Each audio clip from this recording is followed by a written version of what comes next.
Hey, I got these truth burgers, man. Want some? No, You can't handle the truth. I just want to be in my safe space.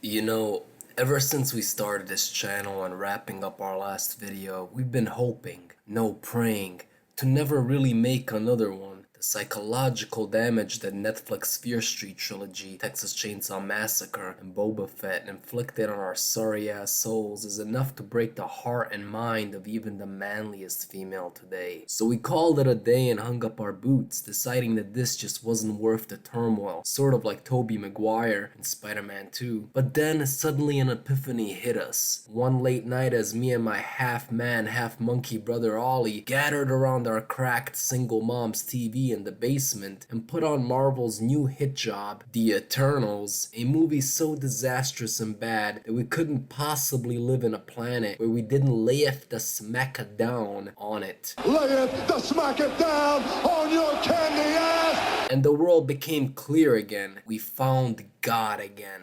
Oh Lord, you are my savior. Also, like Tobey Maguire in Spider-Man 2, we found our purpose. A world where today's films run on liberal-styled racial stereotypes, rampant feminism, and political commentary, we really found ourselves as possible voices of reason. So there we were, Aiden and Ollie, in our Dorito-stained tank tops as we blew the dust off of our Truth Burgers costumes and got ready to bring justice to an unjust movie, The Eternals. And with that said, let us now perform judgment. In the name of Jesus. Oh, thank you, Jesus. I execute judgment on you. Eternals begins with a hefty paragraph about the Celestials, mighty beings coming before the dawn of creation. The prime celestial, Ashram, created the sun and brought light to the universe. Life began and everything was in balance, like Thanos would have wanted it, until predators called deviants emerged out of the blue to prey on the humans and other intelligent life on Earth. Apparently our homeboy Ashram was intelligent enough to create the first sun and life, but wasn't intelligent enough to foresee his own creation getting eaten by the super predators, the deviants. So to make amends for his screw up, he creates the Eternals, mortal heroes from the planet of Olympia, to fight the deviants and protect humans from getting absolutely mauled to death. So who are the Eternals, you ask? The leader of this group, chosen by Ashram, is the big-titted Salma Hayek, aka Ajak, a leader as charismatic and energetic as Mike Pence. Then we got Icarus, the toxic white man, the second in command. But honestly, we'll just call him Rob Stark, because that's actually a well-written character who's going to be easier for you guys to remember anyways. Then we got past her prime, Angelina Jolie, aka Athena, the so-called goddess of war, who gets flashbacks of her now-gone youth and prime in the early 2000s when she had more movie roles. She's described as suffering from mad weary, which causes her to lash out throughout this film. Say it. Next up, Sprite, an Eternal who has the appearance of a 12-year-old female child and can project lifelike illusions. Sadly for her, one lifelike illusion she cannot project for moviegoers is making herself into a likable character. Sorry, echt sorry. Although Sprite appears to be a child, she's actually an adult. Now, why would a cosmic space god create such an Eternal? Because Hollywood needs to throw in some sort of gender identity fluid theme in there. That's why. What about non-binary and gender fluid? Yes, fluids are crucial. If you don't hydrate, it affects performance. Hey, it's good to see Random Task from Austin Powers back.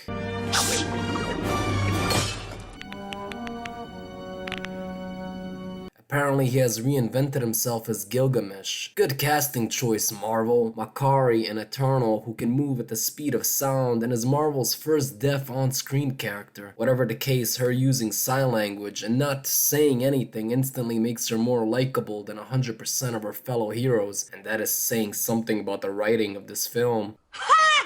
Next up we got Kingo, an over-the-top liberal stereotype of what an Indian person is like. Kingo uses cosmetic energy projectiles from his hands. We have Pastos, an intelligent cosmic-powered inventor who helps humanity progress technologically. If your sorry asses saw our Fear Street review, his clowny character depicts everything that we have been warning about when white people pick roles for black actors. Oh God! Stay calm, T, please. Chips. It's just chips. Druig, a aloof eternal who uses cosmic energy to control the minds of others. But even more impressive than that is his superpower to actually be a straight white male and not be a villain. Druig, I am impressed. And finally we have Cersei, the female Asian representative of the Eternals, and that's it. She's Cersei, and she's Asian, and a woman. And there's nothing more to her character. She hot? Now that the diversity quota has been fulfilled, the Eternals are MCU approved. The movie moves between the present time and the adventures these superheroes had, as far back as the Mesopotamia and Babylon eras. We are now in present time, and hey, it's Jon Snow! He's taken a role on Earth as a teacher, I see. I don't want it. Now, a brilliant museum scientist, person who will be and was always supposed to be giving you your presentation today. Yes, so brilliant that she cannot stay on track to make it on time for a presentation. While presenting, an earthquake hits, startling our protagonists and signaling the beginning of an emergence, a cosmic event which creates the birth of a celestial. Hopefully this one's smarter than fucking Ashram. Dumbass! Later, during a night out, Cersei, Jon Snow, and Sprite get attacked by a deviant, surprising the two Eternals because they thought they had wiped out all of Earth's remaining deviants centuries earlier. In their fight with this deviant, Robb Stark shows up to save the day. They find out that this new deviant is able to heal itself, which causes alarm. Jon Snow shortly after asks the question any logical MCU fan had on their mind regarding the Eternals. Why didn't you guys help fight Thanos? Of course, the writers of this movie give us a fantastic explanation, right? We were instructed not to interfere in any human conflicts unless deviants are involved. Yes, because an eternal deviant supervillain wiping out half of the human race with the snap of his fingers is less of an urgent threat than a bunch of muscular geckos emerging out of the water. Cersei also says that if they protected humanity from everything, humanity would never have a chance to develop, because having half of all human intelligence, including doctors, scientists, entrepreneurs, writers, philosophers, artists, architects, and engineers wiped out is going to help humanity find itself. Who in the blue hell wrote this garbage? Anyhow, Jon Snow asks why the Eternals are still around if the Deviants were supposedly destroyed many years ago, and Cersei says she doesn't know. The earthquake and the Deviants' self-healing ability triggers the need for Robb Stark, Cersei, and Sprite to go find the other Eternals. But before that happens, we get a flashback to Babylon showing our Eternals at their best, beating back the Deviants. Athena stabbing deviants, Makari running circles around them, Robb Stark lasering them to hell, and Gilgamesh walking around like he has 25 pounds of shit in his underwears. His superpower of summoning cosmic energy for boxing gloves is surely going to take him a long way.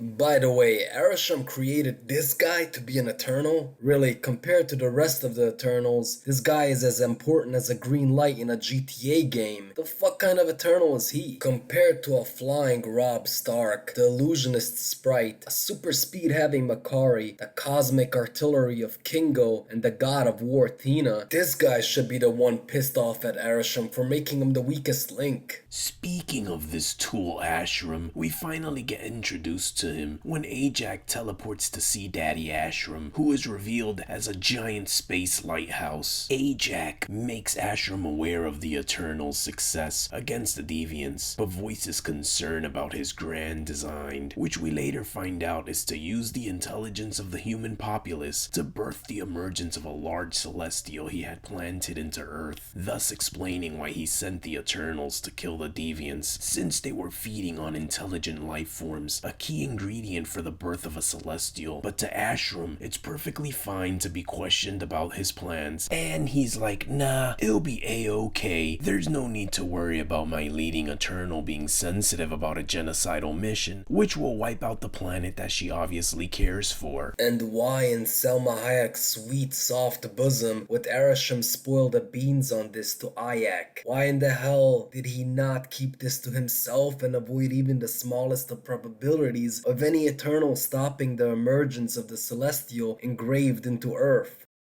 What? The fuck? And if that isn't enough, this moron actually worked against his own cause by having the Eternals remain neutral, while Thanos wiped out half of all intelligent life, endangering his Celestial from being born since half of his juice is now gone. Arishem is such a fuckwad of a creator that if he were locked in a room with a nagging Hitler and Stalin and had only 2 bullets in his gun, he would probably shoot both bullets into the ceiling as warning shots. Goddamn screw up he is. You stupid son of a bitch! Back on Earth, Phastos is showing off new inventions for Ajak so that humanity may use it. What is it, you ask? A tank? Automatic firearm? Artillery? Shields? An Apache helicopter? Or battleships to use against the Deviants so that the humans aren't sheep ready for slaughter? Nah, cuz it's a steam engine, then later downgraded to a plow for dirt by the wise Ajak, and after, the nihilistic sprite says that it'll freak out humanity, even though in the next scene, she's using her illusions to illustrate the great adventures that humanity is in for, and that's literally the very next scene. I'm sorry, but if I was a Babylonian peasant, I'd be significantly less freaked out to see a steaming engine than seeing an androgynous child drawing up magical images in the sky. Hell, in 2022, I'd be petrified to see an androgynous child drawing up magical images in the sky.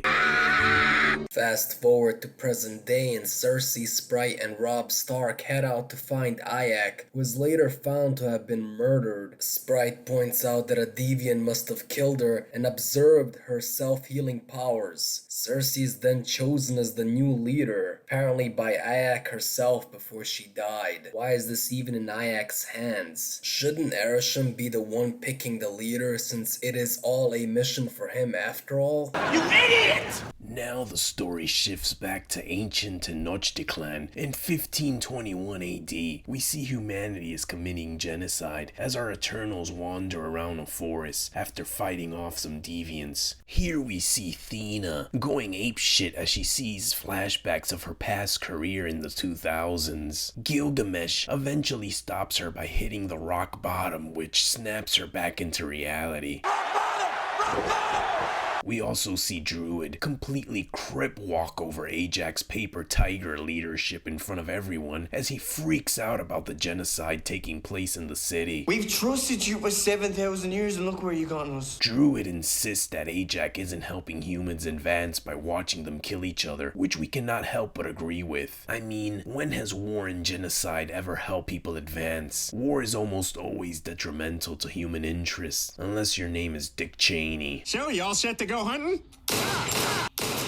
Sorry, I thought you were a deer. Robb Stark jumps in to back Ajax's plan as Druid uses his powers to mind control the humans to stop the killing. When Ajax, the leader, suggests they should all go their separate ways, Robb Stark makes a good suggestion that they should stick together as a team, something she surely must appreciate. We're a team, we should stay together. I didn't ask you for your advice, Icarus. Do not forget your place. Wait, what? You one crazy ass bitch! Frat boy Druid completely undermined your non-existent authority in front of everyone while Robb Stark stands by you and makes a completely logical suggestion and he's the one getting scolded? I guess the scene had to reinforce Ajax's sense of feminist go-girl power after the patriarchy put it down for a moment there. The women are always saving the men around here. You might want to think about changing the name to Ex-Women. Well, joke's on Ajax, because she died alone. Back to the present, Cersei, Robb Stark, and Sprite find our Indian component of this movie's diversity quota, Kingo. Surely Hollywood represent Indian Kingo as simply normal without the over-the-top Indian stereotypes. Probably found himself a career as a scientist, engineer, painter, or whatever. It's bullshit. If you sorry some bitches watched our Fear Street review, you'd know the insanity of this reverse liberal racism. They might as well have put Kingo working in a 7-Eleven. Yes, because according to liberal Hollywood, Indian characters do not have a larger scope beyond Bollywood. His manager, Karun Patel, is an even more stereotypical goofy representation of an Indian character. I'm Karun Patel. Seriously, just imagine if Hollywood had every white character introduced as this. You gotta get down there, boy. Our heroes go on to find Gilgamesh, who's now taking personal care of Thena. Our group of heroes are then shown enjoying a meal Gilgamesh prepared for them. We see the Eternals conversing, and it's actually pretty interesting, as they allude to the recent MCU events like the Avengers. Kingo even talks about Thor following him as a little kid. Thor used to follow me around when he was a little kid. Now he's a famous Avenger and won't return my calls. Who do you think's gonna lead the Avengers? I could lead them. Get the fuck out of here! Yeah, right. You can't even lead a group of B-list superheroes to glory. Fake-ass Superman off Wish.com looking ass weak boy. Ajax chose me to lead us, but I can't even figure out how to speak to Arisham. This scene really gave us hope that Ashram got tired of screwing up and actually realized that Ajax chose a shit leader and was searching for a new one on Indeed. But lo and behold, Daddy Arisham finally hears Cersei's cries and summons her. She informs Arisham of Hayek's death and tells him that something unusual is happening to Earth. Okay, whatever Arisham responds to Cersei, we definitely know that he will totally not spill the beans to Cersei too, like he did to Hayek about Earth imploding. Because this movie has competent writers. And something unusual is happening to Earth. It is a side effect of the emergence. What are you, fucking stupid? Fuck's sake, Arisham. Arisham not only tells her of the Celestials' emergence out of Earth, thus destroying it, but this screw-up gives Cersei a literal presentation on how he plants his seed into planets to give birth to Celestials who feed on intelligent life. Arisham tells her he impregnated Earth with a Celestial called Tiamut. He says the Eternals were tasked with killing off the deviants so humanity could grow and Tiamut could feed off their intellectual energy, then emerge and create new galaxies for new life, because that is what Celestials do. He also gives an entire HD depiction of Earth blowing up as Tiamut emerges. Yup, this totally makes sense. I mean, why would Cersei be frightened or saddened to hear this? She only lived on this planet for thousands of years. I'm sure Ashram will tell Cersei that this is a first-time thing and that Cersei and her crew can return to Olympia and at least enjoy some form of happiness. Right, Ashram? Ashram? There is no Olympia. If you think you should be Jackass of the Year, give me a hell yeah! Not only does this doofus tell Cersei that Olympia is as real as John Travolta's hair, but he shows her a depressing depiction of their true home, the World Forge, which is where he programmed the Eternals and where he continuously erases their memories after every planet they destroy. This will surely motivate the Eternals to just sit back and take the news lightly. I thought we were heroes. Turns out we are the bad guys. Yeah, no shit, Sherlock. And wait just a second, didn't Kingo mention that Thor followed him around as a child?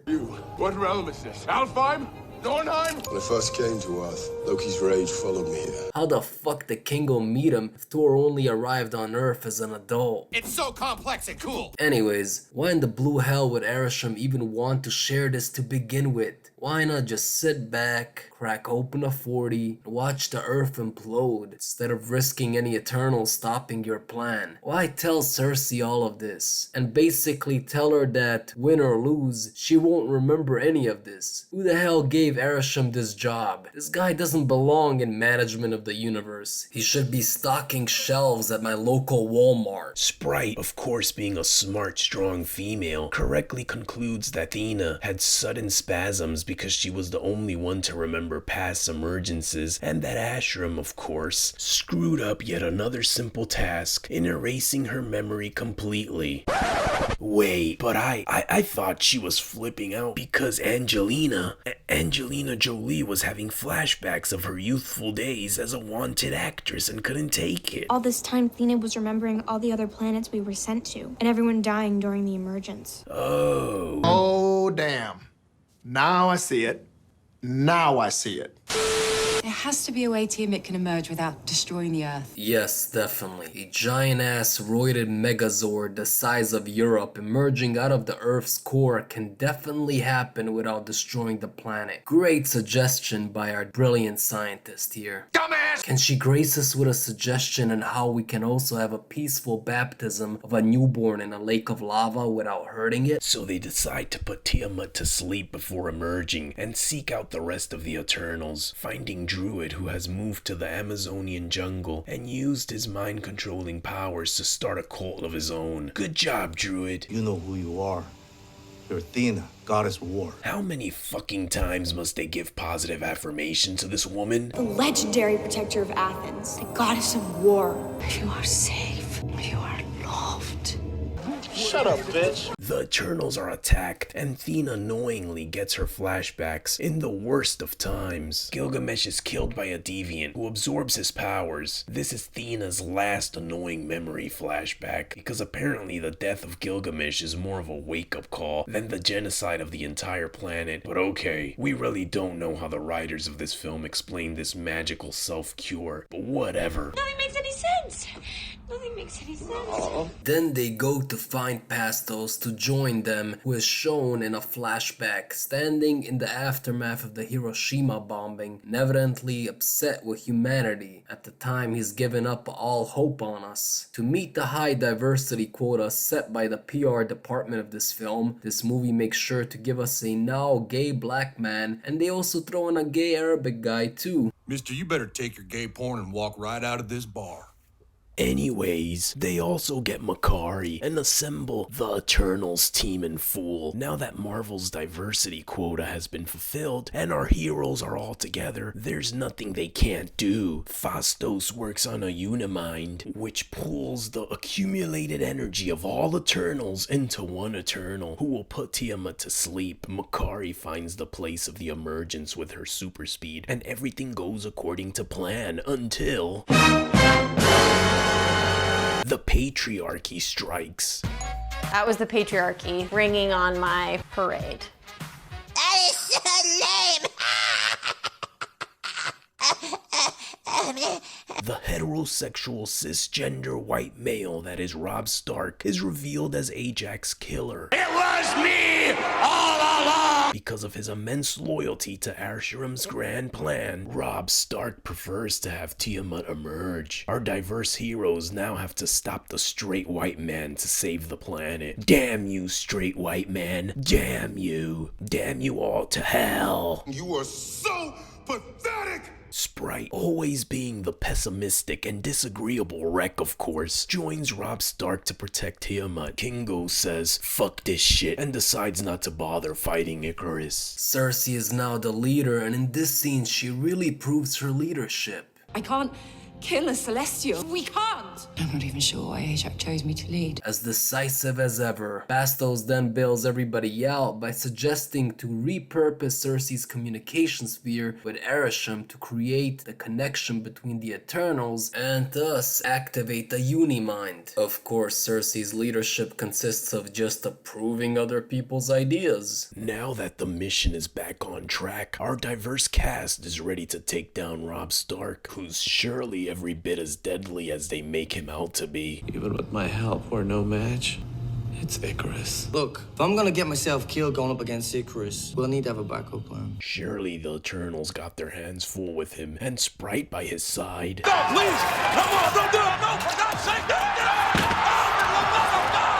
Oh my God! So 2 women and an overweight scientist beat his ass to Kingdom Come, yet we are led to believe he is an unstoppable warrior. Maybe he would have been if he made his on-screen appearance in an era of movies where women weren't depicted stronger than Zeus on Diana Ball. Like today, we also get our share of social commentary. Where's Cersei? You always did underestimate her. When did he underestimate her? He actually backed her for leader of the group. We also get some more where that came from, as Fastos says the following. I've been wanting to clip your wings for a long time. Icarus! Really? Why did you always want to do that? Prior to Rob turning into a bad guy, he gave his all for the Eternals and was an honorable team player. So why so much animosity towards him from Fastos? Doesn't this make Fastos like a jealous and treacherous little shit? You trifling bitch! But yeah, nothing like sticking it to the white man, I guess. We're gonna burn down the patriarchy. Cersei is stabbed by Sprite, who gives a speech about why she couldn't be normal like all the others, but is stuck in the wrong body. I wonder who that is alluding to. Excuse me, it's ma'am. It is ma'am. It's all over now. We get to start over somewhere new. Again!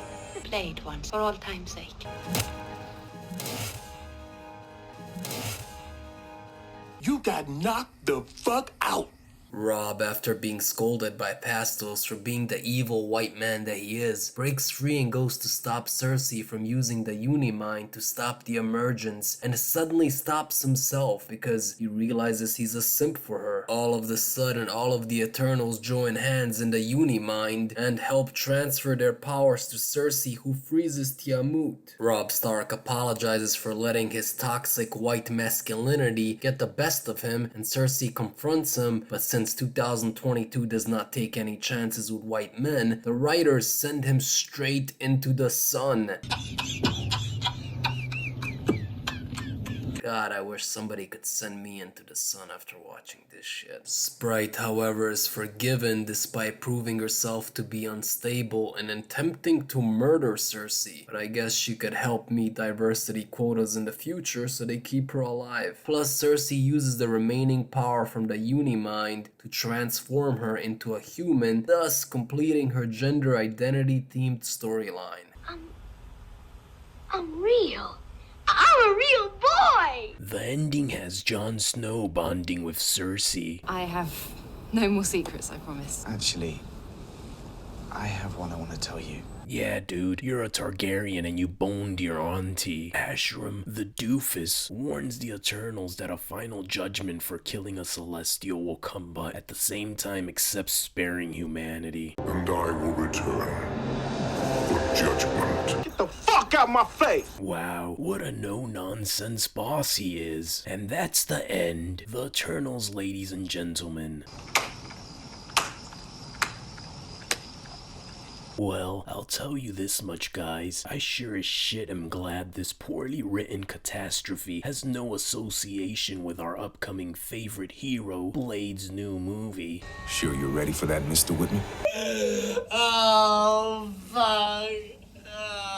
But that really is it. A hot mess of poor storytelling, terrible character development, ridiculous dialogue, and no logic. The only interesting aspect of this film was the theme of free will. We saw the Eternals struggle with coming to terms with how they are pawns for Arisham's plans, how their own memories get erased after every mission, and in a way they're like the very humans they thought they were supposed to protect. The Eternals decided how human civilization would advance. They would choose when and when not to get involved with human affairs, be it through technological advances or warfare. Deviants were too created by Arisham and were doing what they had to do in order to survive. However, the Eternals seems to be just a collection of Marvel characters scraped together for the sake of expanding Phase 4 and nothing else. The entire story and plot is held at gunpoint by the events of the Avengers, and none of it really makes any sense. In moments where we are supposed to enjoy the film moving along the plot for a new phase of of cinematic universe, the movie struggles to explain its own existence. The characters simply are not memorable enough to hold things together. We have to ask if every Marvel character even deserves to be on screen. Yeah, I mean, let's be honest. Not every superhero from Marvel's comic books are interesting. It's almost hard to believe that the Avengers, Spider-Man, the X-Men, Deadpool, Blade, and so on are supposed to exist in the same universe as the Eternals. This movie leaves one wondering if the continuous expansion of the MCU will eventually cause it to implode on itself. The more shows and movies that keep being pumped out where new characters are introduced seems to give way for the writers to come up with bullshit reasons for their existence. Why didn't you guys help fight Thanos? We were instructed not to interfere in any human conflicts unless deviants are involved. This is bullshit, man! This movie also seems to have overly invested in meeting a diversity quota, which doesn't feel natural, but rather forced, instinctively making a parody out of itself. We have stated before in our Fear Street review the dangers of Hollywood believing that just because a character looks like you, it means that you will connect to said character. Throwing in a bunch of diverse characters does not deserve acclaim, especially ones as dull as these. It's not about the surface, but the substance. And even here we see terribly comedic and stereotypical representation of minorities. I'm Karun Patel.